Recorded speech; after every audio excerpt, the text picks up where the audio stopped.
What's up guys, and welcome to NKT Studios. In this video, we're going to be talking about Docker. We're going to cover what Docker is and when you should use it. To understand Docker, it's important to look at the problems it seeks to solve.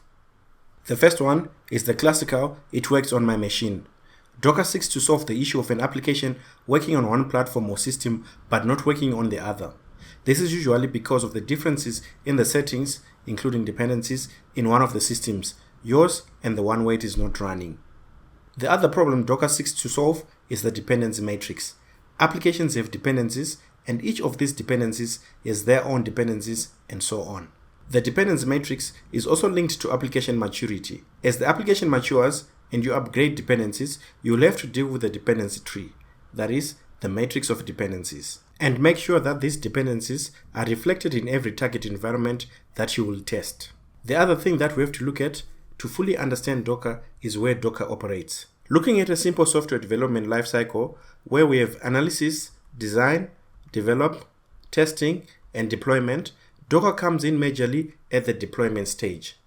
This does not mean that it cannot be used in the other stages in the software development lifecycle. For example, it can be used during the development stage, but its main use is in deployment. Docker makes the process of application deployment very easy, very efficient, and it resolves most of the issues related to deploying applications. This was just an overview of Docker. Now let's go into detail about what Docker is. Docker is the world's leading software container platform. Simply put, Docker is a tool which is used to automate the deployment of applications in lightweight containers so that applications can work in different environments.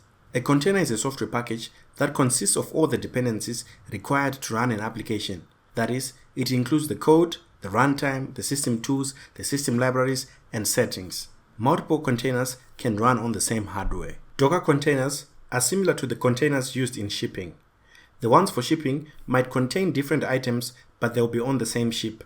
Same with the Docker containers. They can have different setups and run different applications, but they'll be on the same hardware. It must be mentioned here that to create a container, you need an image. An image is simply a blueprint of all the dependencies and information that you need to create a container. Therefore, an image includes all the dependencies, such as frameworks, plus deployment and execution configuration to be used by a container at runtime. Now, let us see how Docker solves the problems we identified above.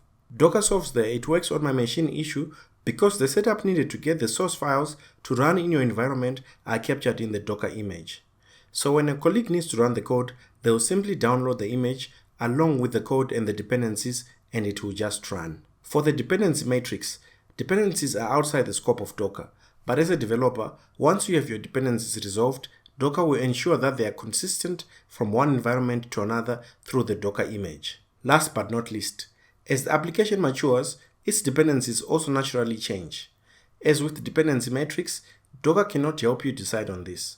But once you have it working, you will create an image, and now it will just work in every environment you want to deploy the application.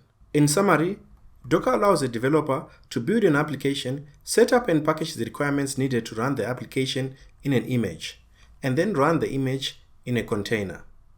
Don't worry if this is too much to handle. You will understand it better when we look at how Docker works in the next video. Thank you for watching. Please subscribe and turn on the notifications if you haven't already done so.